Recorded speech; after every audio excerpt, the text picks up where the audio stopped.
શાહ ધીરજલાલ જમનાદાસ, દાદા કયો વિસ્તાર છે? કાળા બાવાની તકિયા ગલી, સટ્ટા બજાર.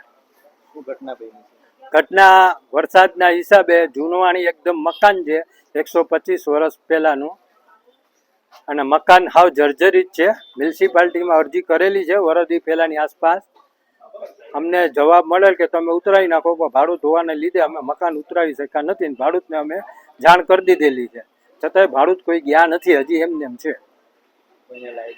કોઈને લાગ્યું નથી, કોઈને ઈજા નથી થઈ. ગાડી ઉપર જે બહાર પાર્કિંગ જે લોકો કરે છે એની થોડું ઘણું મામૂલી જેવું થયું છે, એટલે એક જ. પાલિકાને રજૂઆત કરી, કેટલા વર્ષથી પાલિકા શું કહે છે?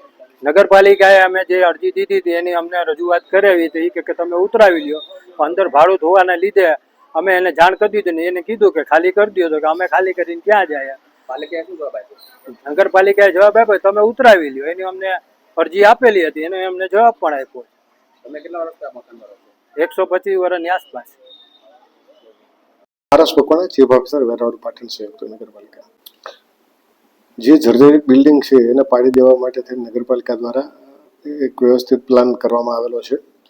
કુલ 82 જે બિલ્ડિંગો હતી જર્જરિત, એમાંથી 6 જે બિલ્ડિંગો મોટી છે એ પાડવાનું કામ ઓલરેડી આઉટસોર્સથી ચાલુ કરવામાં આવેલું છે. 21 લોકોએ પોતે રિનોવેટ કરાવેલી છે અને લગભગ 16 કરતાં વધારે જે છે એમને પોતાની જાતે ઉતારેલી છે. એક ફરિયાદ એવી મળેલી છે કે સટ્ટા બજારમાં સુભાષ રોડ જે છે ત્યાં સોમેશ્વરી એપાર્ટમેન્ટની સામે રવેશ પડેલો છે ભરેલા માળનો.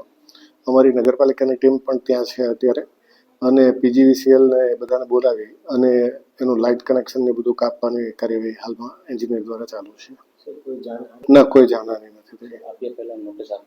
હા, આ બધી જ જે જર્જરિત જે બિલ્ડિંગો છે એને 2 થી 3 વાર નોટિસ આપવામાં આવેલી છે. અત્યારે પણ જે તાલુકા સંકલન મિટિંગ હતી એમાં મેં માનનીય પરાંત સાહેબનું પણ ધ્યાન દોરેલું છે કે વારંવાર નગરપાલિકા દ્વારા નોટિસ આપવા છતાંય અમુક આસામીઓ એ ઘર ખાલી કરતા નથી, તો એની સામે કાર્યવાહી કરવા માટે હું આપને રિપોર્ટ કરું છું, અને પોઝિટિવ રિસ્પોન્સ પણ પ્રાંત સાહેબ દ્વારા આપવામાં આવેલો છે. હું દરેકને એ સંદેશો આપું છું કે દુનિયાની અંદર જો કોઈ પણ વસ્તુ કિંમતી હોય તો એ માનવનો જીવ છે. સંપત્તિ બીજા ક્રમે આવે છે.